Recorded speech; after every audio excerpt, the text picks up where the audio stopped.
This is John Nichols of The Nation magazine, and you're listening to the Ralph Nader Radio Hour. Stand up, you've been sitting way too long. Welcome to the Ralph Nader Radio Hour. My name is Steve Scrovan, along with my co-host David Feldman. Hello, David. Hello, Steve. And our producer, Hannah Feldman. Hello, Hannah. Hello, Steve. And, of course, the man of the hour, Ralph Nader. Hello, Ralph. Hello, everybody. We're going to invite your patience on this program because the kind of detail that's being presented is what the reporters around the country and the world have to hear about so they can achieve a more realistic estimate of the undercount of deaths in Gaza.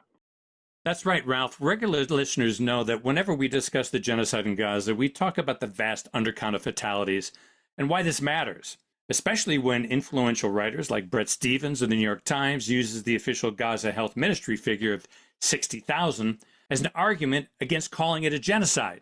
Today, we're going to discuss this further. First up, we welcome back Dr. Feroze Sidhwa, who has volunteered twice in Gaza since 2024 and witnessed firsthand how the Israeli Defense Forces have attacked hospitals and other healthcare facilities. Dr. Sidhwa reports that since October 7th, 2023, Israeli forces have struck healthcare facilities and personnel in Gaza at least 1,844 times, killing hundreds of patients and healthcare workers. According to the World Health Organization, 94% of hospitals in Gaza have been damaged or destroyed. How many patients have died from this imposed medical neglect is unknown. And we'll close out today's program with weapons expert and MIT professor emeritus Theodore Postol. We can see from the recent photos from Gaza that Israel's bombs have turned entire neighborhoods to rubble. We'll get Professor Postol's estimate of how many people, yet uncounted, are likely buried under that rubble. As always, somewhere in the middle, we'll check in with our indomitable corporate crime reporter, Russell Mokhyber. But first, what do studies show about the likely higher death count in Gaza? David? Dr. Feroze Sidhwa is a trauma, general, and critical care surgeon. He has volunteered twice in Gaza since 2024 and 3 times in Ukraine since 2022. He has published on humanitarian surgical work in the New York Times, Politico, and the Journal of the American College of Surgeons. Welcome back to the Ralph Nader Radio Hour, Dr. Feroze Sidhwa. Hi, Dave. Thanks for having me. Welcome indeed, Feroze. And for our listeners, this is going to be a very special presentation by Dr. Sidhwa on the factors involved in the massive death and injury undercount in Gaza since October 7th. And listeners should know that under international law, the Fourth Geneva Convention, if you conquer a territory of your opponent, you are required to protect them, to provide them with food, with health care. And what is happening in Gaza, obviously, is just the opposite. They're being blown apart every day, and they are stripped of any kinds of health care and other protections, including having adequate water, food, electricity, and fuel. I've made my point clear month after month that I believe the death toll is now well over 500,000. And it's important to have an accurate death toll to respect the Palestinian dead and to intensify diplomatic, political, and civic pressures from around the world, and particularly from the White House and Congress, to cease fire, to let the humanitarian trucks that are ready at the border in with food, medicine, water, hospital supplies, and to make sure that this conflict is resolved safely, including allowing children who have been amputated, who've been burned horribly, to be airlifted to ready and able hospitals in Europe and the United States, and to open up Gaza to foreign journalists which have been blocked from chronicling the devastation and the genocide. With that background, Feroze, educate all of us about the parameters of estimating death tolls and injury tolls. Yeah, thanks for the introduction, Ralph. I just want to say a few things before we get started. What I'm going to talk about, it's a lot of technical details about studies, so I hope people's eyes don't glaze over too much. But Ralph thought that this information from the medical literature and also from non-medical literature would be useful for people to know. But just some caveats to start with. The first is that right now, we just don't know how many people have been killed in Gaza. And that, I think, is one of the most shocking things about this destruction and this assault on the territory. It's a territory of half children. It's been under siege for 17 years. And it's right in the heart of the most newsworthy region in the entire world, right next to one of the US's biggest allies in the region. And all of the weapons, everything that's being used to destroy the place is coming from the United States. So that's why I think people should have an understanding of this so that we can know what we're doing and we can maybe decide if we want to stop doing it. The second caveat I just want to make sure everybody understands is that how many people have been killed in Gaza doesn't have anything to do with whether or not genocide is being carried out in Gaza. I'm not an international legal expert, so I personally don't try to make an opinion on that, but it certainly seems that every single international expert on the topic does think that this is a genocidal attack. So I don't see any reason to disbelieve what they're saying. But that doesn't have to do with how many people are killed. So what I'm just trying to point out is that even if the numbers of people that we talk about here today are, like Ralph said, 500,000 or whatever number of people have been killed, nobody disputes that huge numbers of mass killings have taken place. And it doesn't seem that anybody who knows what they're talking about disputes that it's genocidal at this point. There's a few things about Gaza that people should understand. Even people who follow it closely may not fully appreciate the setting in which this violence is happening. So the Gaza Strip, it's the panhandle of the Sinai Peninsula. It's this very, very small geographic entity that was created in 1948 after the 1948 Arab-Israeli War. And it's just an armistice line. There's nothing natural about the Gaza Strip. The border between it and Israel is just demarcated by a fence. If that fence wasn't there, you would have no way of knowing that you've walked in or out of the Gaza Strip. Like even today, people in Gaza don't refer to the Gaza Strip as an entity. If somebody in Gaza says I'm from Gaza, what they mean is I'm from Gaza City. Otherwise, they'll say I'm from Khan Yunis, I'm from Beit Lahia, I'm from Rafah, whatever it might be. No one says I'm from the Gaza Strip because that's not a thing that exists. But in this territory called the Gaza Strip, it's been under siege, literal siege, for 17 years. It's been under Israeli military occupation for almost 60 years. And before that, it was under Egyptian military occupation from 1949 onwards, from 1949 to 1967. During that time, from 1949 onwards, people who, and Norman Finkelstein has a good breakdown of this in his book that is upcoming soon. I think it's called Gaza's Gravediggers. But what he points out is that over and over and over again, American and Israeli diplomats, military personnel, all sorts of others who've gone to the Gaza Strip, not just since it was under Israeli military occupation, but even under Egyptian military occupation, so a long, long time ago, have repeatedly described Gaza as something like a concentration camp. One of the first people to do it was a guy, if I remember correctly, his name was E.L.M. Burns. He was an American military fellow, fought in World War II, so he knows what a concentration camp is. The next very prominent person to do it was Al Gore's father when he was a senator. He had gone to the Gaza Strip just after the Israeli conquest in 1967. When he came back, he described Gaza in the Senate as something like a huge concentration camp. The next person was one of the Israeli new historians. He was the head of the sociology department at the Hebrew University of Jerusalem. His name was Baruch Kimmerling. He described Gaza as the largest concentration camp ever to exist, and this was in 2001, if I remember correctly. And then a few years later, in 2003 or 4, Giora Eiland, who is the Israeli general who, if people have heard of the general's plan for northern Gaza, Giora Eiland is the general that came up with it. He described Gaza as a huge concentration camp. So it's been very widely understood by lots and lots of people of a huge variety of political leanings, of huge variety of life experiences, of professions, etc., that this is the image that springs to mind when they go to the Gaza Strip. It's something like a gigantic concentration camp. And on October 6th of 2023, the day before the Hamas attack, what Gaza was a besieged territory. It had been under literal, strict military siege for 17 years, which is about the same length of time that half of its population had been alive. Half of people in the Gaza Strip, 51%, were under the age of 18 on October 7th of 2023. 15% of the population was under the age of 5. This is extremely unusual in the world. I don't know if it's the youngest territory in the world, but it's among the youngest territories in the world. Since the early 2000s, Israel had, with U.S. backing, had a policy of restricting how much food can go into Gaza under what's called a starvation plus diet. In fact, the Israelis kind of regularly joked about it in Hebrew. They didn't publish it in English usually, but they would joke. What they would say is that we're putting the Palestinians on a diet. They'd said it was like an appointment with a dietitian. They'll get thinner but won't die.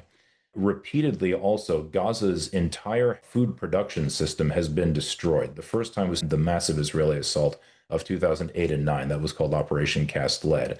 And during that attack, eastern Gaza is fertile and western Gaza is not. Western Gaza is basically a beach. Eastern Gaza is fertile land. That land was repeatedly destroyed by tracked vehicles just going back and forth over and over. No military reason for it at all. The soil was compacted and destroyed. That was done again in 2014. And after that, Sarah Roy, who's definitely the world's leading expert on the Gaza Strip and especially on its economy, wrote that attack, the 2014 attack, Operation Protective Edge, had basically destroyed Gaza's economy completely. There was nothing left of it. And Gaza's economy was only fishing, agriculture, and furniture building. So that's the situation that you're going into on October 6th of 2023.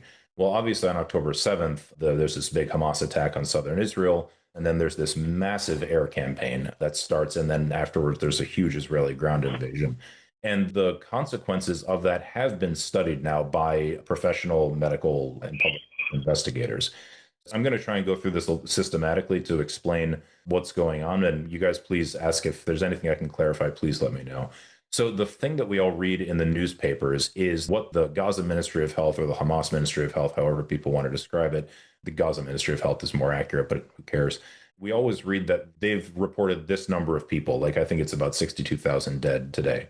The question is, where do those numbers come from? So if you look at kind of right-wing or what are called pro-Israel circles, they'll claim that these numbers are inflated, they're not reliable. Joe Biden, you said he had no confidence in them, et cetera, et cetera. Well, there are two academic level studies of this question. The first was published, if I remember correctly, in the British Medical Journal, and the second was in The Lancet, which is the most prestigious medical journal in the world. The first one was done by a fellow named Hyun in 2024. And what they did was they took the Ministry of Health database and they didn't just look at men, women, children, but they looked at it line by line, person by person. So Mohammed so-and-so was killed on this day. He's this old, and this is his Palestinian identification number, just like we have ID numbers on our licenses, right? So they took that database and then they cross-referenced it with the UNRWA, which is a big UN agency in the Gaza Strip. It actually feeds, clothes, educates a lot of people in Gaza. And they maintain a separate database of their own employees who have been killed. What they did was they compared the UNRWA, the rate of death of people who work for UNRWA versus the rate of death in the Ministry of Health. And they also compared individual people on those lists. And they found that there's no reason to doubt the Ministry of Health numbers. In fact, they pointed out that the Ministry of Health numbers are probably undercounting deaths compared to the UNRWA. You're talking about the United Nations group.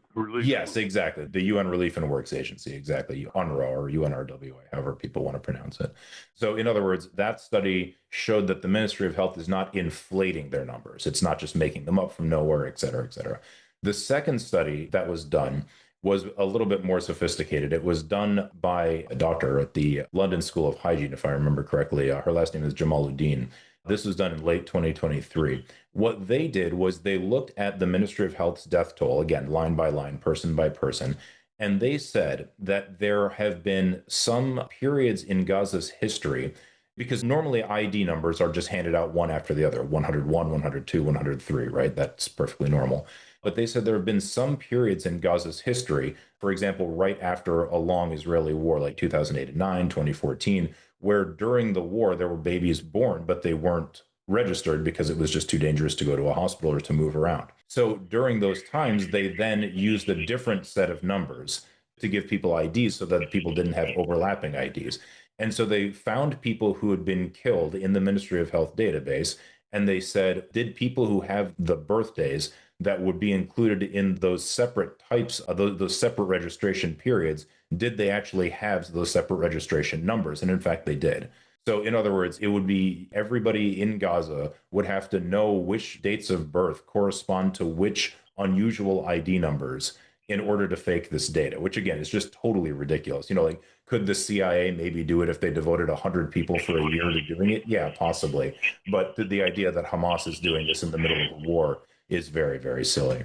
So those are the two main studies about the Ministry of Health data that come out of the medical literature. But there's a few others that I just want to mention because they're actually really important as well. The first was, it's not actually a study, but it was a mention in the Washington Post from 2024. The Post was looking at deaths that had not been recorded by the Ministry of Health. It's actually a very good article. It's in October of last year, if anybody wants to look it up. But they were looking at deaths of people in Gaza that they knew full well were dead, but who were not included in the Ministry of Health database. Usually it was because they were killed while people were evacuating, for example. So they were on a long trek from northern to southern Gaza, especially. Somebody was killed, they just had to bury them and move on. And the only way you actually get counted in the Ministry of Health database is if you show up at a hospital or a morgue. That's the only way that you get onto that database. So they found that when Air Wars, which is a British research firm that looks at how air attacks affect civilians in conflict zones, Air Wars was able to confirm that even in the first 17 days of the attack, which is when the Ministry of Health was at its best, right? It was actually still functioning. Most of the hospitals in Gaza were still functioning. So just the first 17 days after October 7th, even then, 30% of deaths weren't being recorded by the Ministry of Health. So you already know it's a major undercount, because when, again, the Ministry of Health was at its best, now almost every hospital in Gaza is out of service. It's been destroyed. And this has happened over and over and over again in Gaza. The hospitals just keep getting obliterated. Even when the Ministry of Health was at its best, it was still undercounting violent deaths by 30%. The second thing I want to mention about that is it's kind of a hard article to read, to be honest. It's by a group called Action on Armed Violence. And there was a moment last year, I believe, it was early last year, I think, when the Ministry of Health revised some of its numbers downward. And of course, all these right-wing people lost their minds and said, see, we knew they were lying. And, it's kind of, you have to ask, why would somebody revise their numbers if they're lying in the first place? That doesn't make any sense. But leaving that aside, what they did was they removed a large number of children. I think it was about 1,000 children's names from the database. And the Ministry of Health said that we can't prove for certain that these children are dead. We believe they are, but we can't prove it. Well, the folks at Action on Armed Violence actually went through and they were able to confirm, and I forget the exact numbers, but I think they were able to confirm that about 80% of those children were actually dead. At this point, it's important for listeners to realize that all these figures that are being presented reflect violent deaths from bombardment, artillery, snipers. They don't deal with the secondary effects of contaminated water, no food, disease, infectious disease, no health care, which is even a larger portion of the death tolls. Correct. This is all about violent deaths. We're definitely going to talk about what are usually called indirect causes of death in war, but in this case, that's not an appropriate terminology. Not only are we still talking about violent deaths, but we're still just talking about the validity of the Ministry of Health's numbers. In other words, just trying to point out to people that the idea that the Ministry of Health is making up people who didn't die is just completely crazy. So, like I said, there are these two studies in the medical literature that both show that every death that is on the Ministry of Health registry, with, maybe some statistical exception, maybe one person here, one person there, mistakes happen when you're counting things. But with vanishingly few exceptions, everybody listed in the Ministry of Health database is dead and was killed by U.S.-Israeli violence. So that's one question out of the way. The Ministry of Health's numbers are perfectly reliable, and everybody actually knows that. The people who pretend they don't know that are just lying to you. But the second question is, are the Ministry of Health numbers accurate? We know that each person on that list is actually dead, but are they actually counting most of the dead? And the answer to that is definitely not. There are two studies that address this question in the medical literature, and there's a whole bunch in the non-medical literature that we can get to. But the first study is by the same doctor in London who did the ID number-based analysis of the Ministry of Health's database, Dr. Jamaluddin. And in 2025, I think it was January, she published an article in The Lancet, which again is the most prestigious medical journal in the world, doing what's called a capture-recapture analysis. And this is a well-validated technique of statistical manipulation to figure out what the death toll is in places where it's very difficult to go on the ground and actually go from house to house to house and just ask people who died in this house recently, who died in this house recently. So what this capture-recapture analysis is they took the Ministry of Health's database, then they took an online survey from the Ministry of Health in which they asked people, is there anyone in your household who has died but has not been brought to a hospital or a morgue for whatever reason? And then they also combed the internet for news and social media obituaries of people. And again, like I said, the technical details don't matter that much, but those are the three lists that they compared. That's what's called the capture-recapture analysis. And what they found is that, again, just talking about violent deaths, the Ministry of Health is undercounting violent deaths by about 41%, which means that today the number of violent deaths in Gaza would be 104,000. The second study, it hasn't undergone peer review yet, but it's in that process, but it was pre-printed ahead of time so that people could read it. The second one is a household survey. Now, normally this is the gold standard for assessing the number of people who've died in a conflict zone. Just put very, very simply, you figure out where people are living in a certain territory, you go house to house, and you don't ask every single person, but you ask every 10th or 20th house. You sit down, you say, how many people in this house were alive on October 6th? How many are alive now? When did they die? How did they die? Things like that. This has been done in every conflict zone on Earth. And it's usually a very reliable way of determining how the overall level of death, not only from violence, but also from, again, what are called indirect causes of war: starvation, displacement, homelessness, contaminated water, et cetera, et cetera. That study was done by a fellow named Michael Spagat, I believe is a political scientist, and it was pre-printed earlier this year as well. Now, this study also finds that violent deaths are being undercounted by the Ministry of Health by about 40%. So this is like the baseline of what I want people to understand. Nobody should say at least 60,000 people have been killed in Gaza. That's the Ministry of Health number. What people should be saying is that at least 100,000 people have died of violence in Gaza. That is absolutely indisputable per the medical literature. Now the question is that number accurate? Is 100,000 accurate? Well, there's actually a major problem with both of these studies, and I don't want to impugn the researchers themselves. They were doing the best they could with what they had. But there is a major problem with both of these studies. The first one, the capture-recapture analysis, the problem with this study is that to be counted on any of the three lists that they use, you either have to have access to a hospital in Gaza or the internet. And everything we see from Gaza, I mean, not me because I've been there, but everybody else, everything you see from Gaza is something that someone filmed on their phone, like 99.9% of it. Like when the media overflew with the airdrops and you could see the air, that was filmed on a media camera, sure. But almost everything else comes from someone's phone. So the impression that gives everybody is that everyone in Gaza has a phone that's fully charged, they have internet. No, that's absolutely incorrect. In fact, the number one thing that even physicians, who remember are pretty privileged, are relatively privileged people in the society, even physicians, the number one thing they all ask me to bring them when I come to Gaza is a phone, because they're usually the only person in their family that has one. One of them, the first things the Israelis actually do when they capture anybody is they take and often destroy their phone. The availability of phones in Gaza is actually not as high as it certainly was before October 7th, and it's nowhere near as high as you get the impression of from scrolling through Instagram. The second issue there is that internet access is extreme, especially cellular internet access, cellular data is extremely hard to get in Gaza. The Palestinian, I think it's called PalNet, if I remember correctly, the Palestinian cell network is only up for about an hour every day in the morning. And it's only cellular connection. It's not a data connection at all. People desperately call each other, just try to make sure everyone in their family is alive, and then the cell connection gets cut again. There are a few places, actually it's mostly hospitals and the media tents that the Israelis keep destroying, or like the Seaside Cafe that they bombed the other day. There are a few places that still have internet connection, either based on a connection to an Israeli cell tower or based on a satellite link that existed before October 7th. But those places are just systematically being destroyed. Like, I'm pretty sure, I can't prove it obviously, but I'm pretty sure, for example, that's why the Israelis keep killing these journalists in their tents, because in their tents, they actually have internet access, and they're getting the added benefit of destroying that equipment, which obviously can't be replaced while the territory is under siege like it is. So that's the major problem with the Jamaluddin study, which is that to be counted on one of those lists, you have to be able to access a hospital or access the internet. And that is just not the case for a lot of Gaza. I don't know if it's the majority, nobody has any idea, but a lot of people in Gaza have no access to the internet and no access to a hospital, so they can't get onto one of those lists, even when their family member dies or they die. The problem with Dr. Spagat's study, and again, this is not to impugn them, they did the best they could with what they had. And again, the full thing hasn't been published because it hasn't gone through peer review yet.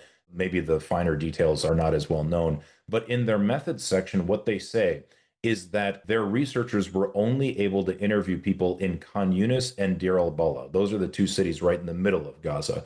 So Gaza City to the north of that, and then to the north of that, Beit Lahia and the other environs north of Gaza, what used to be called northern Gaza, and then also Rafah. Those areas that they couldn't go to make up about 80% of Gaza. So they tried to make up for this by saying, okay, well, we're going to interview people who are in shelters in Khan Yunis and Deir al-Balah, but are from Gaza City, from Beit Lahia, from Beit Hanun, from Rafah. But that obviously raises a major problem. Obviously, the people who are stuck in Gaza City or stuck in Beit Lahia and surrounded by Israeli troops and suffering under bombardment and have received no food for months and months at this point, no water, nothing. Obviously, they are much more vulnerable to death than the people who did make it down to Khan Yunis, right? So those are the two major problems with both of those studies. Is that it's basically a sampling problem. And again, just to be clear, the researchers did the best they could, but these are huge limitations to these studies, and that's why I'm very comfortable saying that their conclusions, that again, the Ministry of Health violent death toll is a 40% undercount. What we should say is it's at least a 40% undercount, and it's almost certainly a much bigger undercount than that. And then the next thing that I just want people to understand is how much of an impact this war has had, even if you just go by the Ministry of Health's numbers. Another study done in The Lancet by a fellow named Guillot, published this year as well, showed that the decrease in life expectancy in Gaza is 40 to 50% just because of violent deaths. Forget everything else, right? That is absolutely insane. That has never happened in any other war zone. That is such a massive drop. It's just totally unprecedented. So again, just to emphasize, that is going by the Ministry of Health numbers, not going by the actual numbers that you could get, say, from these two studies that I just mentioned, and certainly not going by the real numbers, which are unknown. So just what we're describing has had such an incredible impact on Gaza. And now, like Ralph was just saying, we want to get to the question of everything we've talked about so far was violent deaths, deaths from U.S. Israeli bombs, bullets, etc. The next question is what are normally called indirect deaths in the public health literature. So, like I said, deaths from starvation, from displacement, from homelessness, from disease, et cetera, et cetera. Well, there's only one real estimate of that, and that comes from Dr. Spagat's study. And what he estimates is 8,500 excess deaths since October of 2023. Now, everybody that I have talked to finds this to be utterly absurd. And the reason for it is exactly what I mentioned before, which is that he was only able to interview people in the least vulnerable parts of Gaza, Khan Yunis and Deir al-Balah. The people in this area are the people who are least affected by this assault, by the starvation, by the displacement, by the lack of clean water, by the destruction of the healthcare system, et cetera, et cetera. So I just want to point a few things out to people quickly. According to Oxfam, 70% of Gaza's sewage pumps have been destroyed, and 100% of its wastewater treatment plants have been destroyed. According to survey data, the World Health Organization, and plenty of other places, 25% of people in Gaza at any given time have diarrhea. And this was last year. Now it's almost certainly worse. And I don't just mean they have the runs. I mean, they have, serious diarrhea, which is going to continuously dehydrate them. And again, remember, they have no access to clean water. 50% of people in Gaza have a productive cough, which is a sign of, again, a quickly weakening immune system. 20% of people in Gaza had no access to any kind of toilet, not even a shared latrine. And they just literally had to defecate in the street. And 1/5 of people in Gaza had no access to soap. Okay. 94% of the water that used to come into Gaza is gone.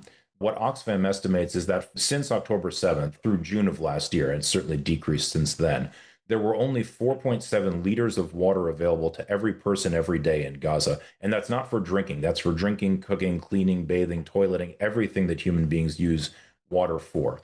1% of the what's called the water sanitation and hygiene infrastructure in Gaza, 1% of it has been destroyed every day since October 7th. There's no water laboratory testing, and waterborne disease, which was already the #1 killer of children in Gaza before October 7th, has skyrocketed. It's gone up several orders of magnitude in how widespread it is.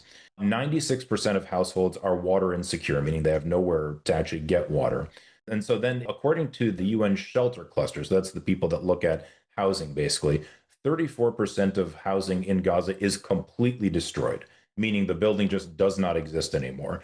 60% of the housing in Gaza is so badly damaged as to be uninhabitable. And I personally saw that people are still living in these uninhabitable structures, but it's not, it hardly provides any shelter. And 1.4 million people are in need of emergency shelter and have been for almost 2 years. A study done at the Hebrew University of Jerusalem by an Israeli researcher named Adi Ben-Nun shows that 70% of buildings in Gaza, this is a much higher estimate than the UN's, 70% of buildings in Gaza are damaged or destroyed to the point of being uninhabitable.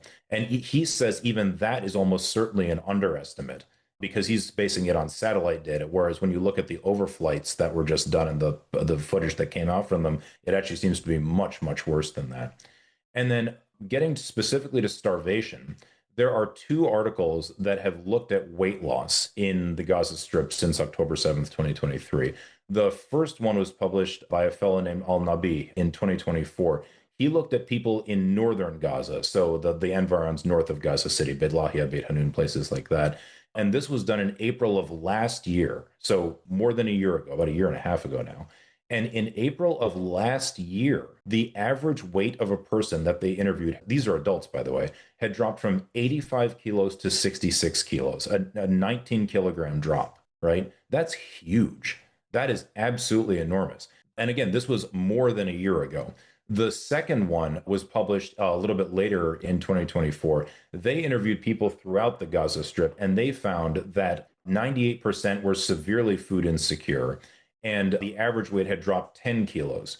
So again, a 10 to 20 kilo weight drop for the population as a whole.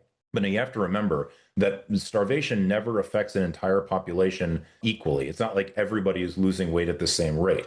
Just to give you a personal example, I met a nurse named Mohammed when I was at Nasser Medical Complex last year, and he had 4 boys, I think it was 4 boys, 4 children, all of whom were boys. And when we went to his house, which had been destroyed, and he was lucky that he still had a physical structure to live in, I noticed that his youngest son, who I think had just turned 5 or 6, his youngest son was much, much smaller than he should have been. The rest of the kids were about normal, maybe a little bit on the smaller side, but his youngest son was much, much smaller. And I asked him, have you noticed that your son is so much smaller? He said, yes, he has had gastroenteritis, meaning diarrhea, about 50 times since October 7th. 50 different episodes of this. Now, of course, that is going to continuously sap this one child. Now, the older kids happen to be robust enough that they can, even though they're interacting with this child and cleaning his poop and all sorts of stuff, that their bodies are healthy enough to resist that virus or that bacteria that's causing him to get sick over and over again. But this small child can't, no matter what you do, right? Because we don't have the antibiotics needed, the food needed, the IV rehydration. All of that's not available in Gaza, even to a nurse that works in the hospital. And this is what explains why some people die of starvation while others, even in the same family, seem to be, at least visibly from the outside, seem to be okay.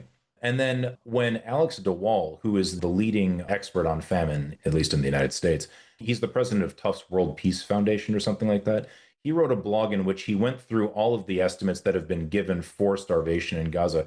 And what he said is that, and then again, this was in the middle of last year, what he said was that it does not make sense to believe that fewer than tens of thousands of people have died of starvation-related causes in Gaza. And again, I want to emphasize, this was last year. This is not something that just started happening. Now, people might say, well, I'm only starting to hear about this now, right? Like, we heard about some cases last year, but one thing to remember is that in every starvation zone that's ever been studied, the number of starvation deaths that are captured by the medical system, and that's what's being reported publicly, the number of deaths that are actually reported by the medical system is less than a tenth of what is actually found when you do household surveys later, right? And that kind of makes sense because being starved to death and having access to good healthcare don't go hand in hand. Those are not two things that you can normally have at the same time. The nutrition cluster, it's another part of the UN, estimates that 92% of children under 23 months, so 2 years and younger, and pregnant and breastfeeding women do not meet their nutritional requirements. And this is imposing a major, major problem in Gaza. Birth rates seem to have decreased by about 40% in the last year. And then on top of that, and still talking about indirect deaths, on top of that, nobody has been able to estimate the number of deaths because of lack of treatment for chronic diseases. So like if you had end-stage renal disease and you needed dialysis on October 6th of 2023, good luck getting that now, right? There's just nowhere near enough of it. Even when people can access dialysis, it's usually about once a week because it's just for obvious reasons. They have to spread the treatment around as much as they can. And then the other thing is that the whole healthcare system has been completely destroyed. It basically doesn't exist anymore. Just to get some numbers, about 45,000 people in Gaza before October 7th were serious diabetics needing insulin, and there were 75,000 with serious cancer receiving some sort of medicine. What kind of survival rate? If you can't have insulin, you're diabetic. Nobody knows, because no one has ever studied the question of what happens if you let people develop diabetes and then take all of their food and medicine away. That's just not a thing that is normally done. So honestly, nobody has any clue how many of these people are still alive. We saw lots and lots of diabetic foot ulcers in Gaza. So for example, a person who has bad diabetes, they're not going to heal a wound on their foot very well. If you have a family member with diabetes, you might have experienced this. But now these people are being forced to walk miles and miles and miles and miles on a moment's notice in sandals and over rubble and with ordnance and just filthy streets, et cetera, et cetera. And it's not surprising that they're getting ulcers on their foot, which they literally cannot heal. Well, they need constant good wound care, which again is just not available. So a lot of these people are certainly dying of sepsis, but nobody has any clue, you know?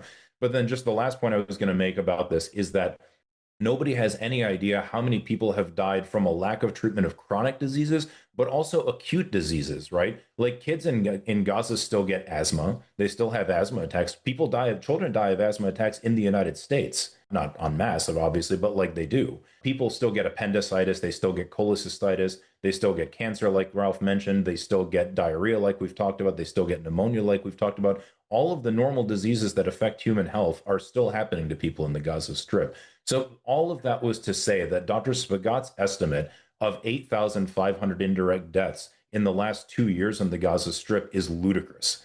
Let's not forget the daily bombardments, blowing up buildings with huge air pollution, all kinds of toxics and particulates that people and children and babies are breathing. Whether they have asthma or not, the incidence of respiratory ailment must be staggering. Yeah, I'll tell you, and again, nobody studied it, so nobody knows. But when you come back from Gaza, like again, I've been there twice. When you come back, you're coughing up black crap for about a week. Again, it's pretty dramatic. Now, nobody there is physically bothered by it at all, but that it's obviously affecting their biology. There's no doubt about that. So all of this was to say that I just want people to understand one thing. If we wanted to know how many people we have killed in Gaza through various means, we could find out in about 2 weeks and by spending about $10,000. It's such an easy study to do. I just want people to know that is not an exaggeration. 2 weeks, $10,000 is all it would take. That is an easy 2 weeks, $10,000. Elaborate that. Well, yeah. So all you have to do is design a household study that actually does go throughout Gaza and does interview people everywhere that they're living. The reason this isn't happening is because Israel will not allow researchers to go into Gaza. And even if there are some people in Gaza who can conduct the field research, while us, fancy folks sit in the West and analyze the data and get credit for it, there's no freedom of movement in the Gaza Strip, even for a deconflicted research team, right? So this team can't go from household to household in Gaza City, in Beit Lahia, in Rafah, because they'll just be killed. These are closed military zones, just like what happens when people try to access the Gaza Humanitarian Foundation. They're going into a closed military zone and they're shot down by the hundreds. If the US or Israel cared at all about how many people, including, remember, this is a territory that is half children.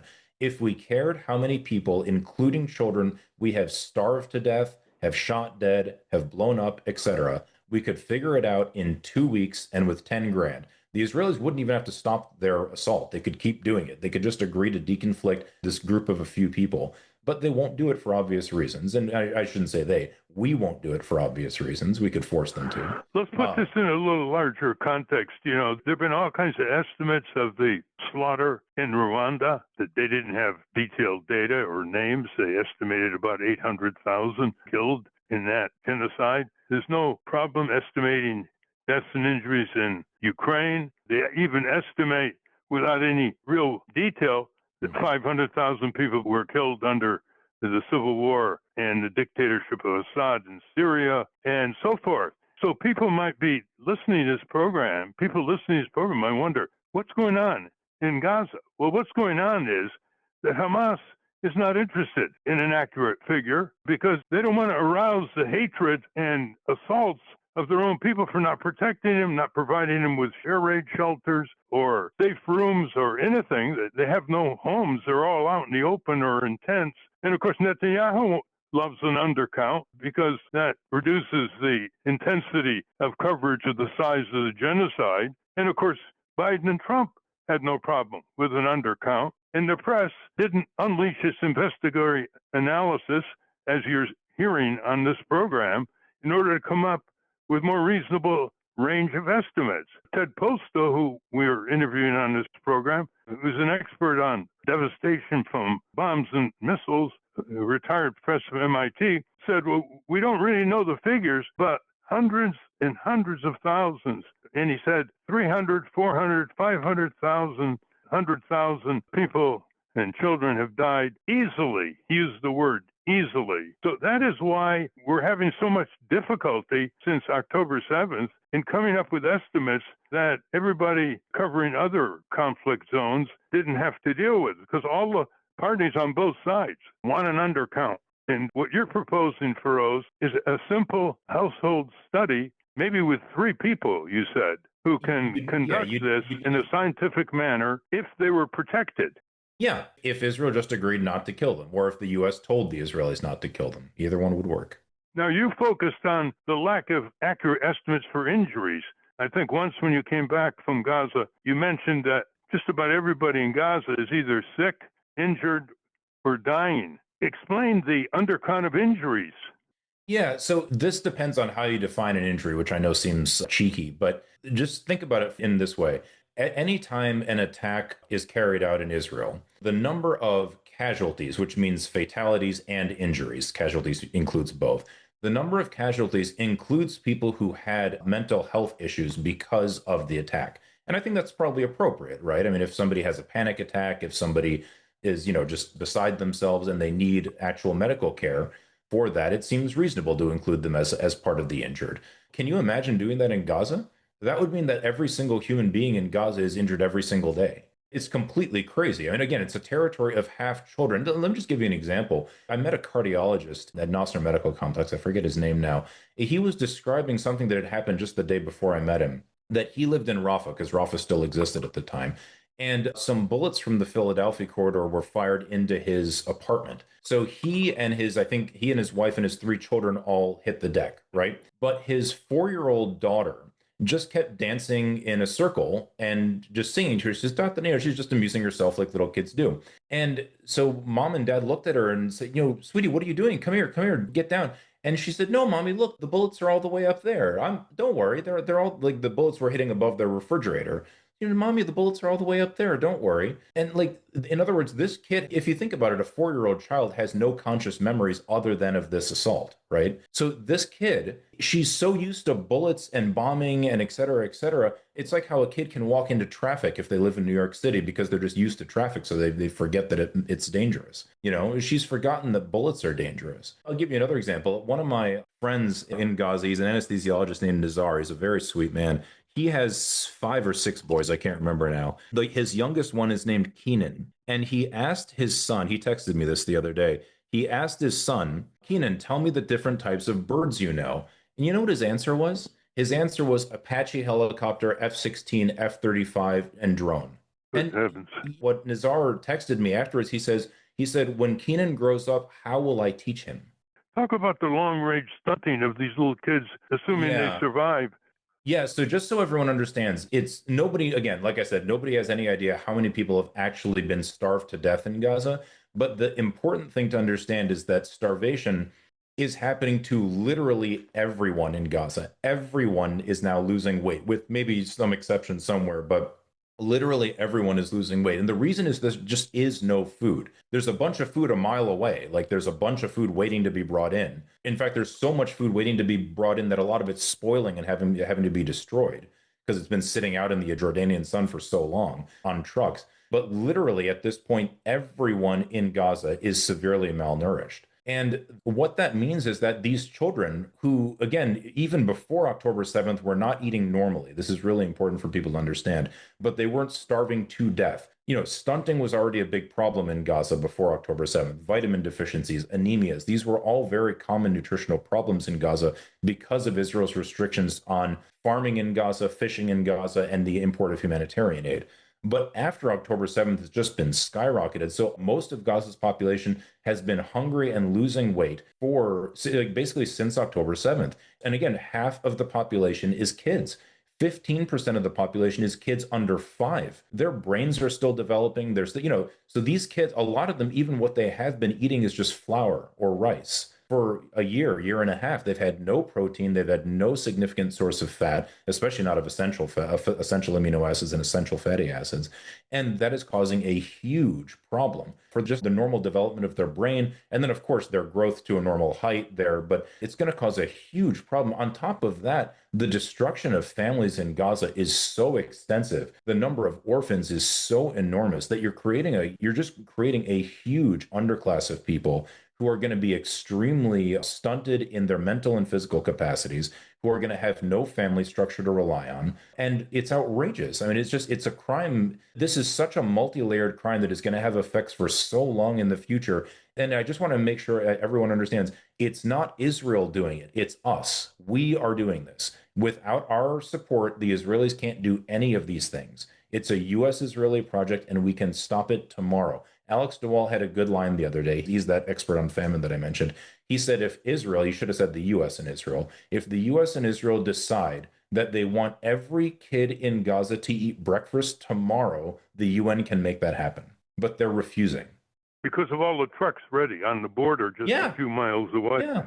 Cool. Listeners, we're going to get a copy of Dr. Sidhwa's survey proposal that could get a closer estimate of the death and serious injury toll in Gaza. And by the way, there were 3 researchers who are skilled in disaster estimates, had a page in Lancet over a year ago where they said the lowest estimate of total deaths in Gaza was just under 200,000, and they thought it could be much higher. And that was over a year ago. Yeah. Feroze, talk about the severe undercount of serious injuries in Gaza. Yeah, the serious injuries in Gaza are also likely very, very much undercounted. But also, they're not even really categorized by the Ministry of Health is one of the other issues, because, again, I just don't think they have the capacity to do it. The huge numbers of amputated children that are just totally unheard of in the world. Gaza has more children with amputations per person than any place in the world. But I would bet even in absolute terms, Gaza has more child amputees than anywhere else in the world. You're talking about thousands and thousands of children that have a limb missing, It just goes on and on from there. It goes on and on. I mean, even the 15 people who make up the Hamas Ministry of Health are reported to be starving and so weak they may not be able to continue their work. Mm-hmm. Everyone in Gaza is starving right now. And this is another thing that Alex DeWall points out. The intensity of the starvation in Gaza, meaning how widely spread it is completely unheard of. There is no place other than, again, just going back to the analogy that people kept repeating it that I mentioned at the beginning, other than a concentration camp, it is very hard to starve an entire population all at the same time. That's a very difficult thing to do unless you have them in a cage, which is what Gaza is. And Trump can change this with one phone call to Netanyahu. But he's afraid Biden could have changed of the it. domestic. Trump can change it. Absolutely.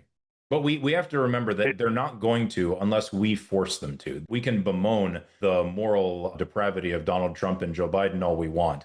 The fact of the matter is, if Americans need to get politically organized, and we need to create a country where we are actually in control of our own government, because the vast majority of Americans are staunchly opposed to this. And if you who aren't just don't know what's happening, no rational human being would ever be in favor of what's being done to Gaza. And for those who want to give their opinion to Donald Trump, there is a White House call center, which we will give you, that you can call and register your opinion. So, people in the White House see that there's a throbbing pulse of outrage here that is being conveyed directly to the White House, the belly of the beast, along with Congress, that is making this massive mass murder, genocide continue day after day. Well, thank you very much, Feroze Sidhwa. We've been talking with Dr. Feroze Sidhwa, who's been over to Gaza as a volunteer in the semi-destroyed Gaza hospital system. He's also developed a network of other American health workers and doctors back from Gaza. He's put letters to Joe Biden twice without any acknowledgement, signed by dozens of these dedicated people, and he's continually pursuing the highest ideals of the medical profession. Thank you very much, Feroze. Thank you all. We've been speaking with Dr. Feroze Sidhwa. We will link to his work at ralphnaderradiohour.com. Up next, we welcome back weapons expert Theodore Postol to give us his estimate of the Gaza death count. But before we do that, let's hear from our corporate crime reporter, Russell Mokhiber. From the National Press Building in Washington, D.C., this is your Corporate Crime Reporter Morning Minute for Friday, August 15, 2025. I'm Russell Mokhiber. Communities across the United States are rising up against the tech industry's plans to build massive data centers that consume voluminous local water supplies. The data centers are needed to feed an insatiable artificial intelligence machine. More than $60 billion in data center projects have been blocked or delayed by this growing wave of local bipartisan opposition. That's according to a report from Data Center Watch. What was once just infrastructure is now a national flashpoint, and communities are pushing back, the group says. Just last week, the Tucson City Council voted unanimously to reject the building of Project Blue, a massive data center tied to Amazon. Opposition to data center development cuts across political lines. For the Corporate Crime Reporter, I'm Russell Mokhiber. Thank you, Russell. Welcome back to the Ralph Nader Radio Hour. I'm Steve Scrovan, along with David Feldman, Hannah, and Ralph. Now a weapons expert gives us his estimate of the Gaza death toll. David? Theodore Postol is Professor of Science, Technology, and National Security Policy Emeritus in the program in Science, Technology, and Society at MIT. In 2016, he received the Garwin Prize from the Federation of American Scientists for his work in assessing and critiquing the government's claims about missile defenses. Welcome back to the Ralph Nader Radio Hour, Theodore Postol. Very nice to be here. Thank you for having me. Welcome indeed. Well, we're focusing on one major level of massive undercount of the deaths and injuries in Gaza since day one.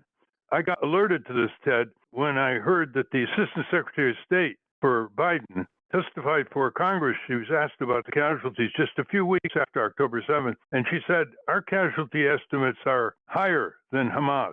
Well, that opened a lot of eyes, and it also closed her from ever mentioning that again.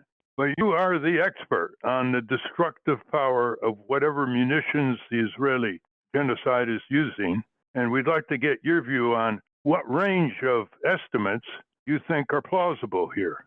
I don't want to overstate my expertise here. There are others who have expertise too, but I do have some background. And for example, we can take a very simple fact. In June of 2021, we had a 12-story apartment building in Florida, which of course was not in a combat zone, collapse. And 98 people were verified dead there, and they couldn't even identify.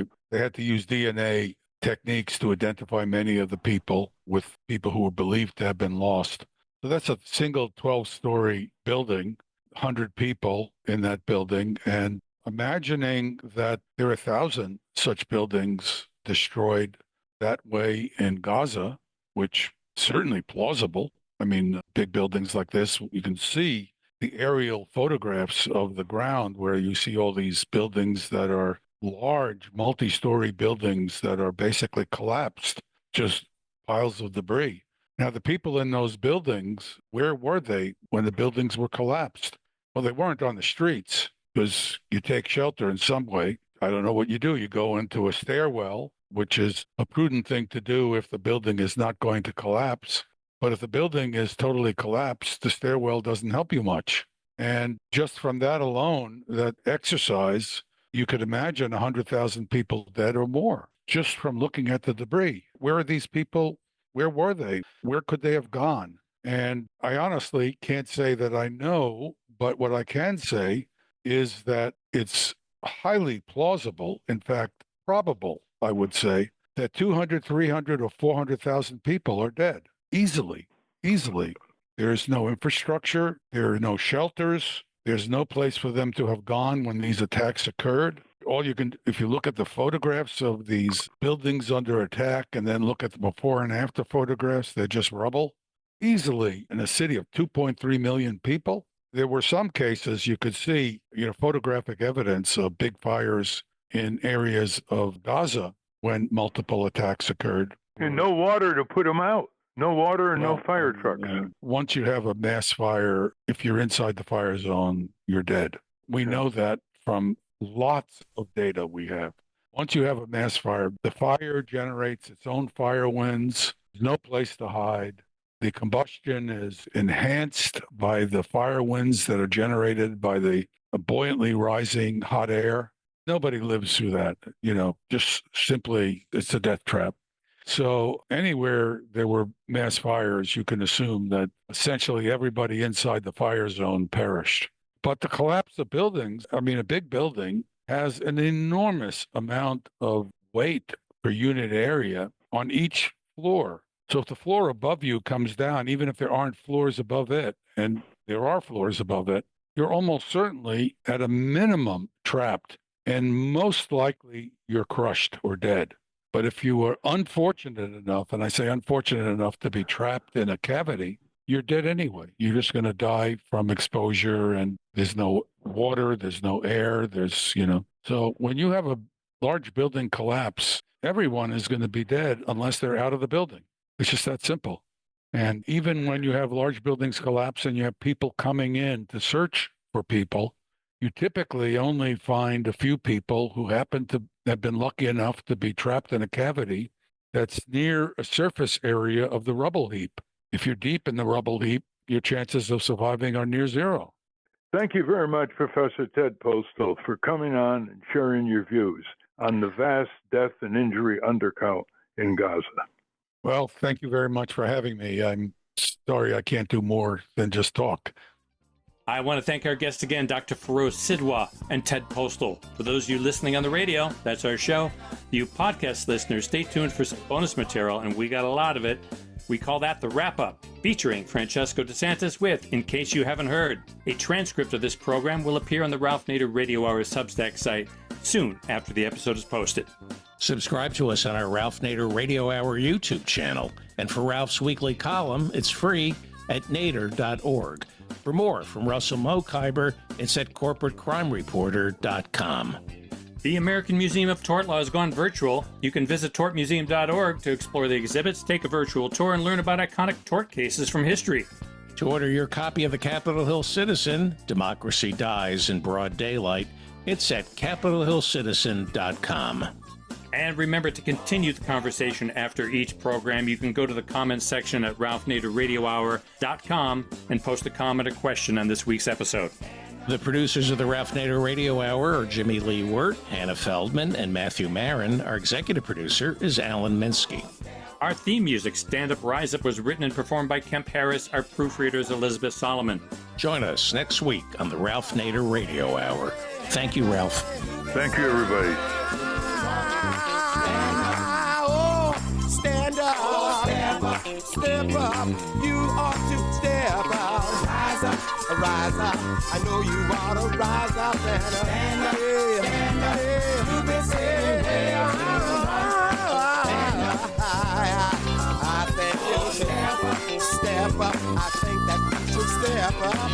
Rise up, don't let the system hold you down. Stand up,